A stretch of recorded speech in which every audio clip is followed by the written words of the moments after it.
All right, good morning, everyone. Welcome back. So just some stuff to share. Let me go ahead and just start a quick timer for us, just so we see where we're at.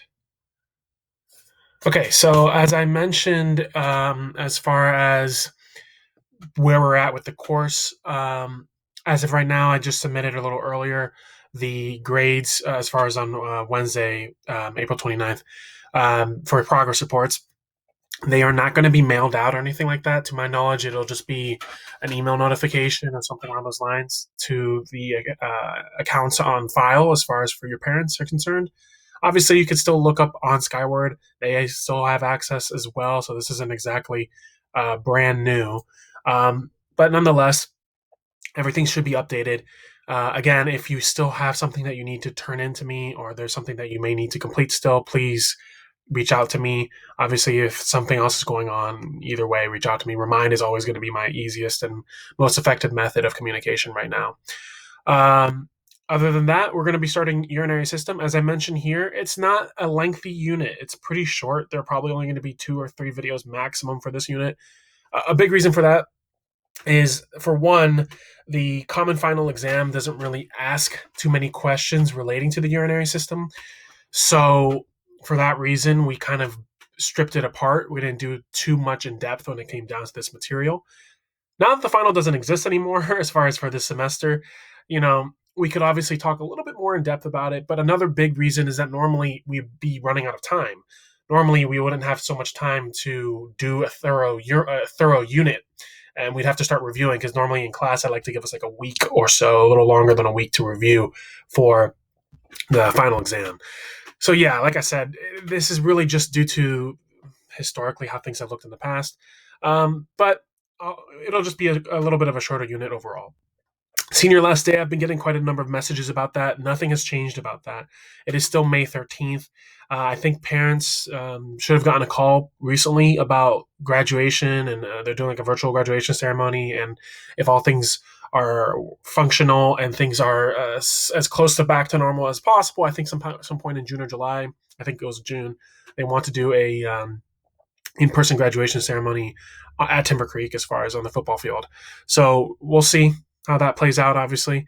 But yeah, after the 13th, whatever new content we'll have, which in my class, it'll pretty much just be reproductive system. We'll see what else is left over. You guys won't have to worry if you're a senior or anything like that. So let's just see where we're at. We have our final, our unit here, urinary system. As I mentioned in my little post previously, there is no Quizlet for this. There is a bit of vocabulary, but I'm just not going to have a Quizlet specific to it, just because the quiz that we'll be taking, which is not a full long test, it's only 10 questions. So this is really more like a mini unit. I compare this one more like to the unit that we did with our sleep material. Okay, so the urinary system. Let me try to reload this just to see if we can get the slides functional. As far as the urinary system is concerned, it's a unit that oftentimes doesn't get the appreciation that it deserves, or the attention that it deserves. In a slight way, it kind of taking the piss, if you want to use a pun. But it's a unit that is, or it's a system that is essential for your body's homeostasis, for your body's maintenance, and just overall well-being. And if you notice, it's been a common trend for every single body system. One of the first questions I asked you guys when we started in quarter 1, it was a very open-ended type question. It was, which body system do you think is the most important?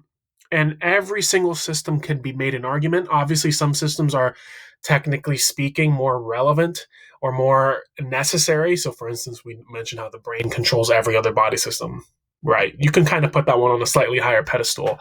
But the point of the matter of that entire discussion was that you need every single body system working in harmony in order for us to be healthy, in order for us to function, in order for our bodies to do what it needs to do. And it's rather complicated what it's doing on a day-to-day, minute-to-minute, second-to-second basis. The urinary system is no different. Here we see some of the major organs that we're going to be discussing in this unit that are necessary for the urinary system to function: kidneys, ureters, bladder, urethra. I'm sure a lot of these you've heard of before. So what are some of the objectives for this unit? Let's see. We're going to name the parts of the urinary system and discuss the functions of each part. So we kind of just named them a little bit earlier then, but we'll go back into that more detail. Define the combining forms used in building words that relate to the urinary system.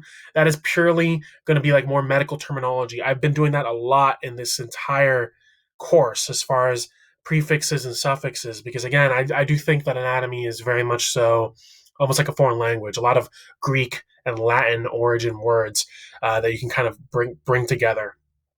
Identify the meaning of related abbreviations.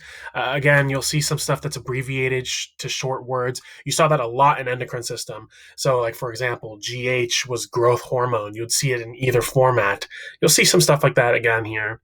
And then finally, name the common diagnoses, clinical procedures, and laboratory tests used in treating disorders of the urinary system, aka pathophysiology. I do like to go over a little bit of pathophys for each unit, discuss some of the major diseases or issues that can happen to a body system when we reach every single body system. All right, so let's just go over the basics as far as structure and function are concerned. So the urinary system is also known as, it has another name that you'll see from time to time, the excretory system. You're excreting, right? So you're removing. So that kind of makes sense. I'm perfectly fine with the urinary system, but it is another name you'll hear from time to time. What is the major purpose of the urinary system? These two bullets right here basically tell you everything you need to know. Maintaining water balance and removing waste product from the blood by excreting them via urine. So that water balance part, pure homeostasis. You want to make sure that your cells have enough fluid. This is pure biology review. You should have remembered something called isotonic and the whole hypertonic and hypotonic concept. Hypertonic was when there was too much solute. So remember, too much of something, and that would cause the cells to shrink or shrivel. Whereas hypotonic would be the exact opposite, where the cells would expand and not enough solute. So in that situation, you're going to have a case where the cells can die. If the cells are swollen, they can burst. That's obviously a problem. And if the cells are shriveled, they can't function. So keeping enough water is a necessity for all of your body cells, and the kidneys really help with that. And then finally, like we said here, your blood does carry waste. We learned that back in cardiovascular system.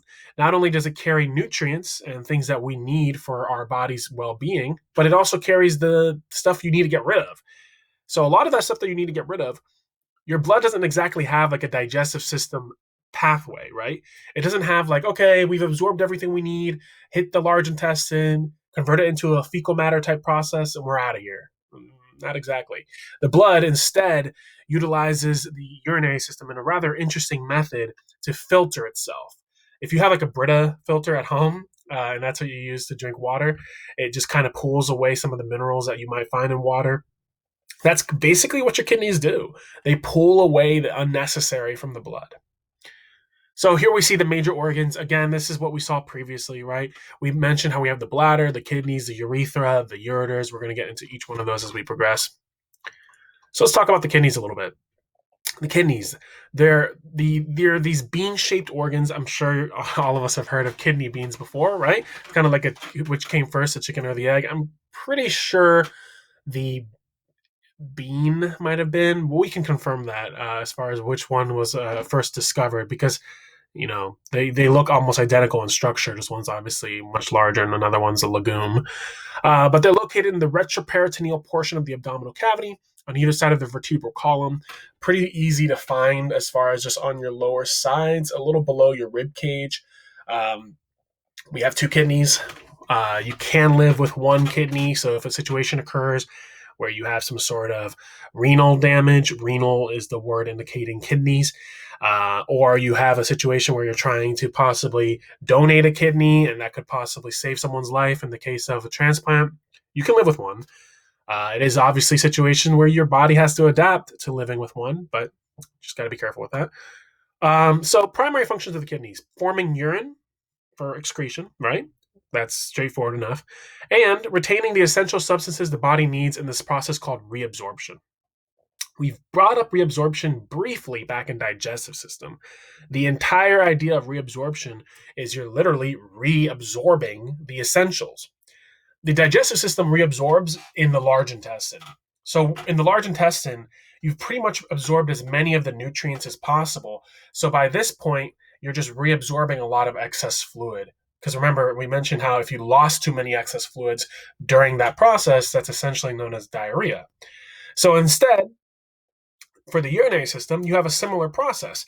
When you're filtering the blood and you're pulling apart all these molecules and all these compounds, you want to get rid of the stuff that can become toxic and harm you, but at the same time, you don't want to get rid of all this necessary in content.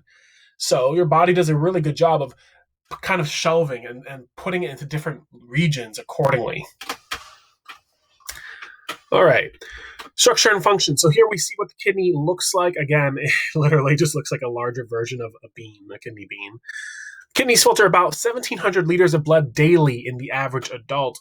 That is a substantial amount of blood. So they are consistently filtering your blood as it passes through via the cardiovascular loop, right? So your heart constantly pumps, as we mentioned. It sends blood throughout your whole body. One of the locations that's considered like a pit stop for the blood, your kidneys. And when it reaches the kidneys, it's going to help clean the blood and make sure that everything in here is what we need. Now, here's something we've seen, not exactly for kidneys, but with another structure. Notice that the parts of the kidneys, we have the medulla and we have the cortex. So the medulla is going to be this triangular region right here, all these little lines that kind of look like little stretch marks forming in the inside of the kidney, whereas the cortex is going to be that outer soft pink color. So where have we seen that before? Remember those triangular shaped glands that sat on top of the kidneys? The adrenal glands. The name of those structures, as far as the actual parts of the adrenal gland, so the cortex and medulla, it's the same thing here. So that's the good news. We've seen stuff like this before. So here we just see, again, cortex, outer protective portion, medulla, inner soft portion. We also have what's called the hilum.